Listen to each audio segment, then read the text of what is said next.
Wa qala Rasulullah sallallahu alaihi wasallam, awwalu yuhasabu yaumal qiyamati shalah. Perkara yang pertama yang akan diperiksa di hari kiamat adalah perkara salat. Iza soluha sa'iril amal. Apabila salatnya baik, maka seluruh amal-amal yang lain pun dianggap baik. Fa iza fasadati sa'iril amali. Apabila salatnya rusak, maka amalan-amalan lain pun dianggap rusak. Waqala Rasulullah sallallahu alaihi wasallam, idza dakhala Ramadan futiha abwabul jannah wa ghuliqat abwabun nar wa sulsilatis syayatin. Apabila telah masuk bulan suci Ramadan, maka Allah membuka pintu sorga seluas-luasnya, menutup pintu neraka serapat-rapatnya, dan syaitan pun dirantai. Shadaqallahul azim wa shadaqa rasuluhul karim wa nahnu ala dzalika minasyahidin. Amin ya rabbal alamin. Yang sama-sama kita hormati Bapak Ketua RW beserta perangkat-perangkatnya, Bapak Ketua Masjid Ar-Rahim beserta pengurus lainnya, semoga senantiasa Allah muliakan. Bapak-bapak, ibu-ibu, para orang tua-tua kami, para alim, jamaah sholat maghrib Masjid Ar-Rahim, yang insya Allah semua kita yang hadir senantiasa dimuliakan oleh Allah Subhanahu wa ta'ala. Alhamdulillah, pada malam yang ke-13 dari bulan Sya'ban ini, kita bersama-sama berkumpul di majelis ilmu Masjid Ar-Rahim dengan agenda acara Isra dan Mi'raj dan menyambut bulan suci Ramadan dalam kurung paket hemat. Kenapa paket hemat Pak Ustaz? Biasanya Isra Mi'raj saja di bulan Rajab. Tarhib Ramadan saja di bulan Sya'ban. Tapi hari ini dua acara sekaligus. Nah, dan nanti selesai pengajian kita pun mengisi jasmani kita dengan makanan yang di belakang. Semoga Bapak Ibu yang berinfak, yang berwakaf untuk acara malam hari ini diberkahi oleh Allah Subhanahu wa ta'ala dan dilapangkan rezekinya, dan kita yang memakannya semoga menjadi darah daging bagi kita. Dan barang siapa yang kita nanti malam bertahajud, maka Bapak Ibu yang sudah bersedekah itu, baik yang menyediakan bahan-bahannya, baik yang memasaknya, atau hanya bagian mencicipinya, akan mendapatkan pahala dari kita semua. Karena salah satu asbab kita bisa tahajud nanti malam karena makanan yang kita makan tersebut. Nah, inilah Bapak Ibu yang luar biasa sedekah makanan itu. Nah, semoga setiap malam Jumat makanlah kita di arah ini.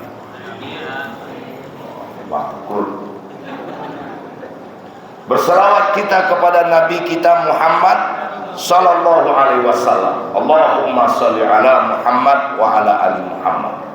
Bapak Ibu yang berbahagia, di player dikirimkan hanya peringatan Isra Mi'raj dan menyambut Ramadan. Judul tak ada, tema tidak ada. Kalau kita ceritakan Isra Mi'raj dari awal sampai akhir, lailan, semalam dari jam 2 sampai jam 6. Cerita pula tarhib Ramadan 30 hari. Oleh karena itu saya yang menyiapkan judulnya. Judul Isra Mi'raj dan Tarhib Ramadan kita malam ini peliharalah Allah, Allah akan memeliharamu. Aku kaji apa? Jadi bertanya orang, apa cara Ustaz jurnalis itu? Peliharalah Allah, Allah akan memeliharamu. Nah, baik Bapak Ibu yang berbahagia. Di dalam surat Al-Baqarah ayat 36, Allah Subhanahu wa ta'ala sudah berdialog dengan Nabi Adam alaihissalam tentang kehidupan di atas dunia ini, Bapak Ibu. Apa kata Allah di Al-Baqarah 36? Walakum fil ardi mustaqarru wa mata'un ilahi. Adam, kamu aku keluarkan dari sorga. Ingat-ingat tuh Pak. Bu, di mana kampung? Di mana kampung Ibu? Pasir. Yang lain di mana kampung? Sumbar. Bu, Pasir, Sumbar itu cuman tempat menumpang sebentar. Kampung saya, kampung Bapak Ibu sama sorga. Tidak bisa diamin-aminkan, memang iya. Kenapa di sorga Pak Ustadz? Karena Nabi Adam itu nenek moyang kita diciptakan di dalam sorga. Lalu dia dikeluarkan dan besok akan pulang kembali. Dan tempat pulang kita mesti sorga. Maka harus tahu kita dunia ini. Jangan apa pulang Pak, salah pulang. Singgah di sebalik sorga. Kacau. Di sebalik sorga apa? Itu neraka. Sorga pintunya berapa? Sorga pintunya berapa? 8. Neraka pintunya berapa? 7. Nah, kan Nabi udah berangkat Isra Mi'raj Pak. Sorga itu pintunya 8, neraka 7. Berarti kita ini disuruh masuk sorga atau masuk neraka? Hatunya biar joleh-joleh. Nah, kata Allah Subhanahu wa ta'ala, sekarang Adam aku keluarkan kau dari sorga ini. Nah, kenapa dikeluarkan? Karena beliau melanggar perintah Allah. Kenapa beliau kok bisa melanggar? Karena memperturutkan kemauan istri. Hati-hati Pak. Jadi awak jantan kok Pak. Yo, itu jangan sampai tahu orang betino tuh. Kalau awak peturikan permintaannya hancur. Tapi kalau kita tak ikutkan pula juga bahaya. Apa bahayanya? Baginda Rasulullah diisrakan berawal dari musibah. Apa musibahnya? Kematian istri. Ya enggak? Betul tidak? Di tahun ke-10 kenabian itu matilah istrinya Khadijah. Sedih beliau. Saya kalau beliau sedih, saya paham betul. Karena saya sudah mengalami. Betul-betul pedih Pak kematian istri. Ya. Untung saya tahu doa. Allahumma ajirni fi musibati wa akhlifhu khairam minha. Ya Allah, beri aku pahala dari musibah ini dan berilah aku ganti yang lebih baik. Inilah doa kematian istri. Kalau Bapak mau, WA saja saya nanti. Ya. Buktinya apa Ustaz? 9 bulan kemudian Allah kabulkan doa, dapatlah ganti. Ini memang sedih Pak, sedih sekali. Nah, makanya istri itu diciptakan dari tulang rusuk laki-laki. Tulang rusuk itu apa Ustaz?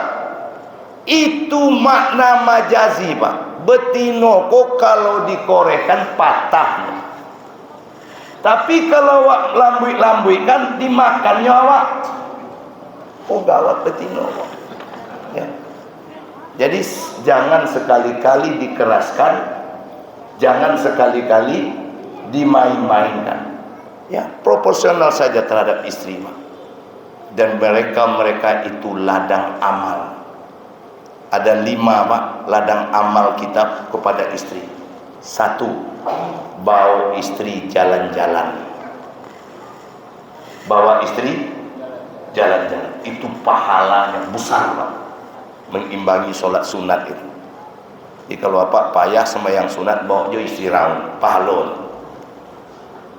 Aduh, ada di Pak raun. Yang kedua, bawa istri shopping. Sekali-sekali bawa shopping. Kalau tak, kemana Ustaz? Ke pasar kaget. Masuk bapak ke pasar kaget itu megang tas, biarkan istri ngambil, dimasukkan, kita megang tasnya. Pernah seperti itu suami kita, Bu? Ikut dia ke pasar kaget Ustaz, tapi cuma nunggu di terlambe awak belanja sampai di Honda, merepet, coba kan itu ya. Besok tak maling, mana itu? Yang ketiga apa? Menatap istri. Jadi selagi hidup istri kita Pak, tatap dari depan ke belakang, dari belakang ke depan. Ngapa abang nengok-nengok bang? Siap istirahat milad. Pahala. Yang keempat, memuji istri. Siap mandi dia, kau balik mudo balik. Walaupun sesungguhnya kita berbohong. Karena tidak ada Pak orang balik muda, tapi dek menyenangkan hatinya wak sobit jola seperti itu. Senang tak ibu? Senang tak? Senang. Maka puji dia Pak. Walaupun bapak memujinya itu terpaksa, tapi karena dia ladang pahala, itulah bapak ibu yang dapat kita lakukan. Dan yang kelima, mencium kening istri supaya bertambah rasa hormat. Nah begitu Pak. Jelas Pak? Pak, jangan jadi suami robot. Tahu suami robot? Kerjanya hanya pergi kerja, pulang kasih duit, lalu tidur, pagi kerja lagi, pulang, begitu terus. Yang bininya tuh dianggapnya patung di rumah, dianggapnya pembantu di rumah. Iya Bu? Iya, jangan kan apa keluar bini apa tuh? Iya Bu. Mau suaminya kan seperti yang saya katakan tadi, mau ada yang bawa suami malam ini, beko pulang ceramah ke danga bang elok yo. Nah, ibu bapak yang berbahagia. Nah, kembali kita ke Al-Baqarah 36 tadi. Walakum fil ardi mustaqarrun. Engkau Adam, sekarang aku tempatkan di muka bumi mustaqarrun untuk sementara waktu. Jadi hidup ini sementara. Wa mata'un ilahin, sampai waktu yang telah ditentukan. Oh Pak, menjelang waktu ditentukan itu datang, diberi Allah lah kita di atas dunia ini pekerjaan. Ada yang jadi ASN, ada yang berkebun, ada yang berdagang, ada yang berbisnis. Yang kesemuanya itu adalah mainan yang diberikan Allah supaya kita tidak bosan menunggu ajal itu datang. Paham? Paham? Ini kalau nggak dipahami baik-baik nggak nyangkut ini. Saya ulang balik. Kata Allah, hidup ini sementara. Berapa lama? Wa mata'un ilahi, sampai ajal datang menjemput. Lalu menjelang ajal datang itu, supaya kita tidak bosan menunggu, Allah beri kita mainan. Apa mainan itu Ustaz? Pekerjaan-pekerjaan kita. Ada yang mainannya berdagang, ada yang mainannya jadi pegawai negeri, ada yang mainannya berkebun, ada yang mainannya nelayan. Betul tidak? Oh Pak, betul tidak? Itu mainan. Dan mainan-mainan itu tidak boleh membuat engkau lupa dengan yang memberi mainan. Paham? Oi, kau contoh kau Pak. Apa punya anak, lalu bapak mau pergi. Supaya anak ini diam, bapak kasihlah mainan. Lah, kan diam dia Pak. Bapak kasih dia mainan. Lalu mainan itu membuat dia lupa segala-galanya. Bagaimana perasaan bapak? Marah atau tidak? Marah. Nah, itulah Allah. Dia beri kita mainan menjelang ajal datang. Dan ketika ajal itu datang, Bapak Ibu, kita pun disebut dengan meninggal. Mainan tadi itu tinggal. Meninggal dunia itu artinya apa? Meninggalkan dunia. Yang kita kumpulkan, yang kita tumpuk-tumpuk, meninggal kita, habis. Mana dunia itu Ustaz? Di surat Ali Imran ayat 14. Zuyyina linnasi hubbus syahawati minan nisa' wal banin wal qanatiril muqantarati minadh dhahabi wal fiddah wal khailil musawwamati wal an'am wal harth zalika mata'ul hayatid. Bu, ibu meninggal, ibu mati, suami ikut ndak mas dikuburkan? Ngapa ndak ikut? Karena suami itu dunia. Betul itu Pak. Apa mati awak bini ku ndak dikuburkan? Enggak. Kenapa? Istri itu nah, kita mati, anak-anak kita ikut nggak dikuburkan? Kenapa? Anak-anak itu dunia. Gelang, cincin, kalung, emas, perak masuk ke kubur? Tidak. Kenapa? Paham apa itu nak?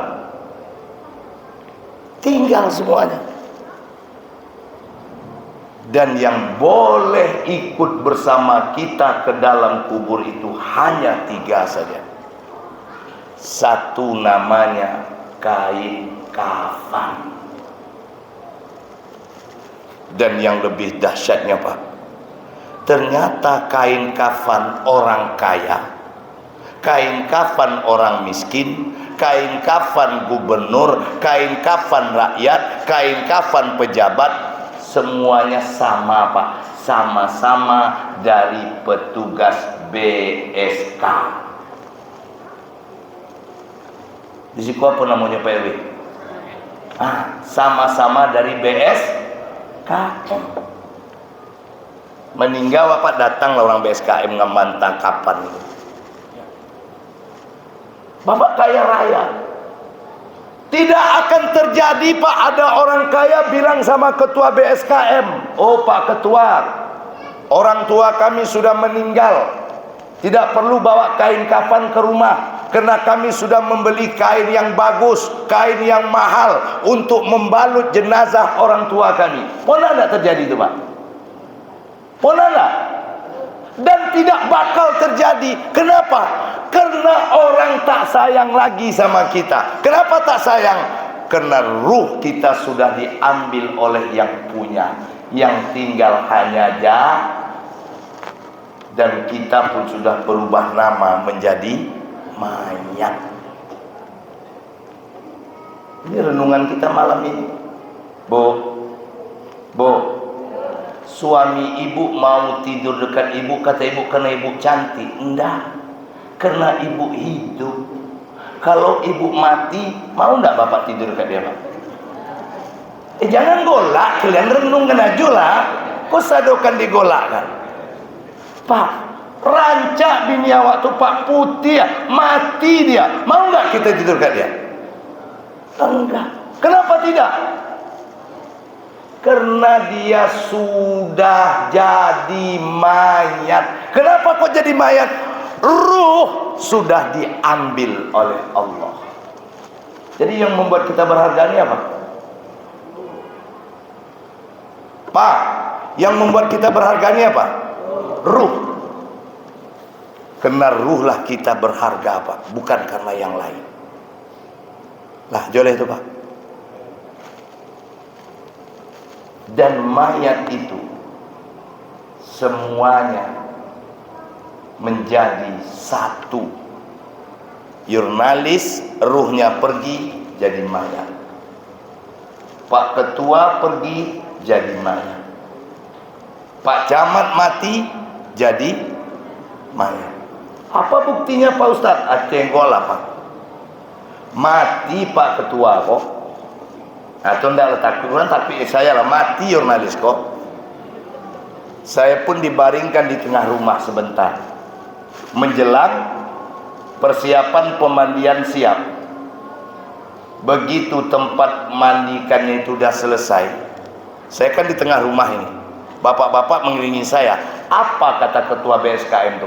Angke Ustadz tuh kemari atau angke mayat? Apa angke Ustadz?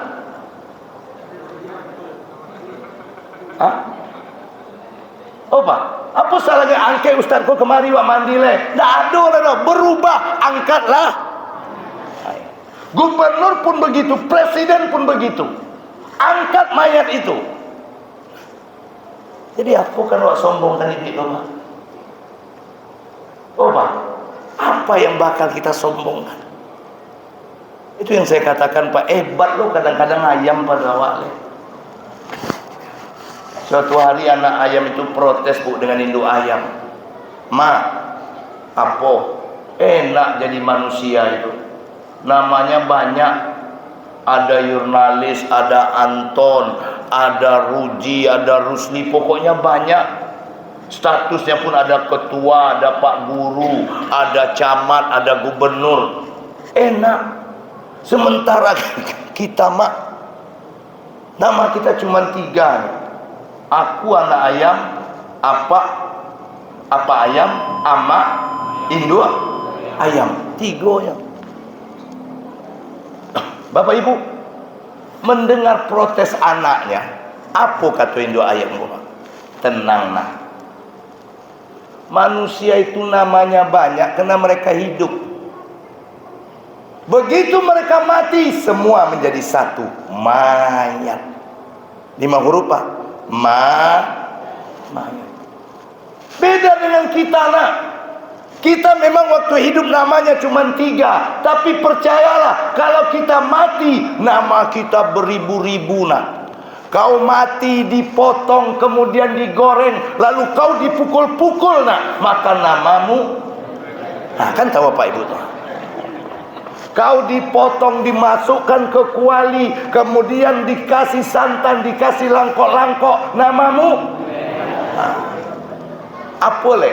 Bahkan ketika seorang datang ke tukang ayam mau beli ayam, ditanya sama yang tukang ayam, Bu, ini ayamnya dicabut atau dikupas? Dikupas aja bang, berarti nama kau ayam pokna. Iya nak? Nah, semangat sawat dulu Pak, ingat tuh. Ya semangat sawat dulu supaya awak tak kalah. Karena sementara ini kita kalah dengan beko awak sambung balik. Sambung habis isai ko 15 menit. Tak usah lama-lama ketua. Makan tu dingin beko payah ya. Cukup dulu. Assalamualaikum warahmatullahi wabarakatuh.